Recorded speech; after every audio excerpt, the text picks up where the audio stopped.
नमस्कार, मैं हूं आपके साथ अंजना और आप देख रहे हैं न्यूज इंडिया टीवी 1। आइए शुरुआत करते हैं इस वक्त की बड़ी खबर से। अनुज कुमार तोमर बदायूं समाजवादी कार्यकर्ता सम्मेलन में पूर्व सांसद धर्मेंद्र यादव 2024 लोकसभा चुनाव की तैयारी। बदायूं की राजनीति में 2009 में एक महान शख्सियत का आगमन हुआ, माननीय धर्मेंद्र यादव जी का। एक ऐसा नाम जिन्होंने न सिर्फ बदायूं की जनता को अपना परिवार समझा बल्कि उसकी तरक्की के लिए जी तोड़ प्रयास किए, जो आज भी निरंतर जारी है। यहाँ की जनता को हर मूलभूत सुविधाएं मुहैया कराई। शिक्षा के क्षेत्र में बहुत पिछड़ा हुआ जनपद था। बदायूं समाजवादी सरकार में उन्होंने तमाम राजकीय inter college, degree college, ITI college खुलवाए। स्वास्थ्य के लिए आज से राजकीय मेडिकल कॉलेज बदायूं को दिया है। जाम की समस्या से निजात पाने के लिए ओवरब्रिज दिया है। बदायूं की चारों तरफ सड़कों का जाल बिछा दिया। दूर से आने वालों के लिए रेलवे लाइन का प्रस्ताव कराया। विद्युत की समस्या को पूरी तरह खत्म कर हर गांव में बिजली पहुंचाई और भी अनगिनत काम किए। जनता के हर दुख मुसीबत से वो सदैव कवच बनकर उपलब्ध रहते हैं। यहाँ की जनता उनको अपना रहनुमा कहती है। अगर आप यहाँ के निवासी हैं तो हमारा और आपका कर्तव्य अधिक बन जाता है कि ऐसे महान व्यक्तित्व को हिनूर हीरे का सदैव साथ दे, सुरक्षित रखे। तो आइए हम और आप सब मिलकर पूर्व सांसद माननीय श्री धर्मेंद्र यादव जी के हाथों को और भी अधिक मजबूत करें। यकीन मानिए, आप एक बार मिलकर देखिए, आप सब कुछ भूलकर इन्हीं के हो जाएंगे। आपके मान और सम्मान को सर्वोपरि रखते हुए आपका सदैव पूरा ख्याल रखा जाएगा। मैं धन्यवाद देता हूं।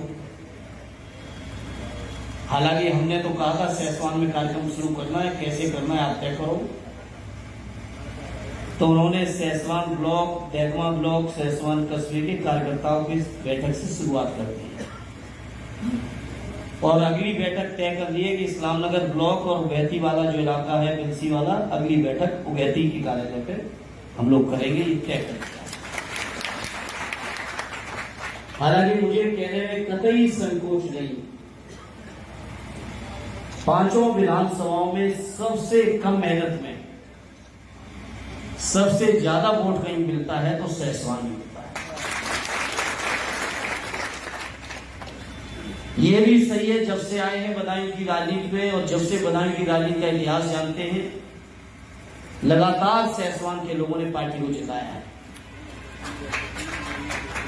सदैव नेताजी की भी बदायूं में अगर शुरुआत कहीं से हुई थी तो सहसवान के लोगों आप ही के माध्यम से और आप ही के विधायक के तौर पर उन्होंने की थी। गुन्नौर और संबल से सांसद या गुन्नौर से विधायक नेताजी बाद में बने थे।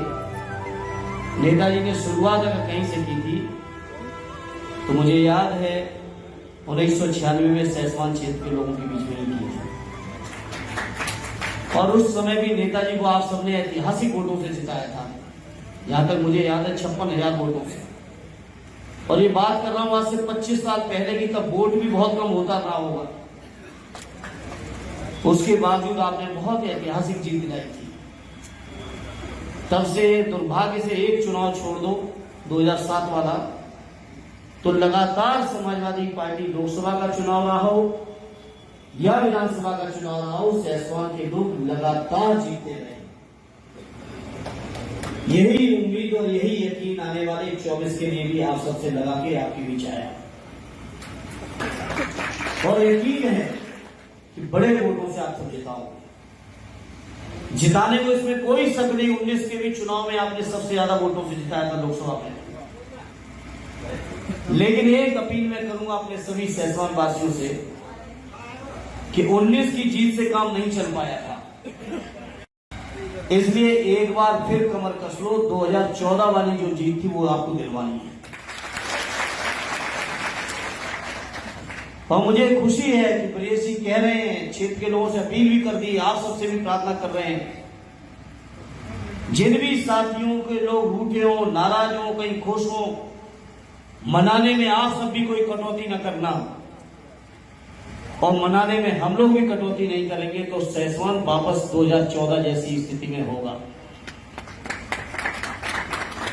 आज मैं इस मौके पर बैरसवाड़े लोगों से और बेले के लोगों से मैं अपील भी करूंगा, प्रार्थना भी करूंगा और स्वीकार भी करूंगा। हम में से शायद कुछ लोगों से गलती हो गई थी जिससे बेले और बैसवाड़े के लोग रूठ गए थे और शायद कहीं ना कहीं सहसवान की बड़ी जीत में वो चीज बाधक बन गई थी। मैं आज इस मौके पर कहता हूं, मेरे किसी भी साथी से अगर किसी का दिल दुखा हो, चूंकि बड़े पद के लिए चुनाव लड़ रहा हूं, आप सबने बड़ा सम्मान दे रखा है, तो मैं अपने उन सभी साथियों की ओर से बेले और बैसवाड़े के लोगों, अपने साथियों की गलती स्वीकार करके आज आप सभी से माफी चाहते हुए ये अपील करूंगा कि 2024 का चुनाव ऐतिहासिक चुनाव होने जा रहा है।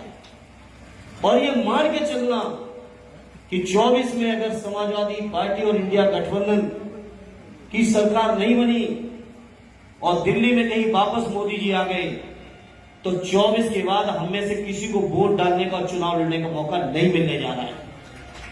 ये मान के चलना, ये कोई राजनीतिक बयान हम लोगों का नहीं है, कोई केवल वोट लेने की नीयत से नहीं है, ये देश की राजनीति की सच्चाई है।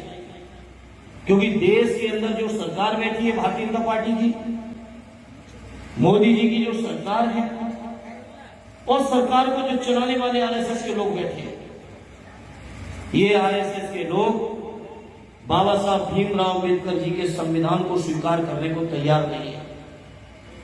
क्योंकि कहीं ना कहीं बाबा साहब ने जो संविधान हमें आपको दिया है, हमारे देश को पूरे को दिया है, मैं समझता हूं इस संविधान के दायरे में रह के हर व्यक्ति अपने को सुरक्षित महसूस कर रहा है, हर व्यक्ति अपने को सम्मानित महसूस कर रहा है, हर व्यक्ति को यह महसूस होता है कि अगर हम गरीब हैं, हम पिछड़े हैं, हम दलित हैं, हम शोषित हैं, पीड़ित हैं, तो हमारे संविधान में कुछ ऐसे प्रावधान है जिनकी वजह से वो देश के अंदर आज भी सुरक्षित हैं। स्वर्गीय जलेश्वर मिश्रा जी कहते थे कि हमारे संविधान ने वो ताकत हमें दे दी है कि जब उंगली में स्याही लगती है वोट डालने के बाद, तो वो स्याही में वो ताकत रहती है कि बड़े से बड़े लोगों का राजपाट खत्म करने की ताकत अगर किसी में, तो वोट की ताकत है। ये बीजेपी के लोगों को डर है कि देश के जनमानस को, जिसको वो आजकल नफरत फैला के हिंदू मुसलमान भाइयों में नफरत फैला के बीजेपी के लोग जो सत्ता पे लगातार काबिज हो रहे हैं, उन्हें डर है कि देश के जनमानस जिस दिन अपने हक और अधिकारों के लिए जागेगा, उस दिन बीजेपी पार्टी का पता नहीं चलेगा देश के अंदर कहां गायब हो गई।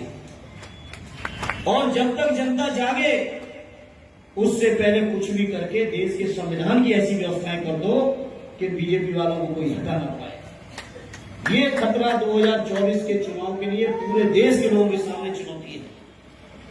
हमारे कुछ साथी दलित समाज के लोग क्षेत्र में प्रचार प्रसार कर रहे हैं। एक दिन मुझे भी उनकी तकरीर सुनने का मौका मिला, तो उनका कहना था कि जहां हमारे देश के संविधान में लगभग 290 पन्ने हैं, हम बधाएंगे लोग अगर गांठ बांध लें तो पूरा संविधान बचा पाए न बचा पाए, लेकिन संविधान का एक पन्ना अकेले बधाई के लोग चाहेंगे तो बचा देंगे।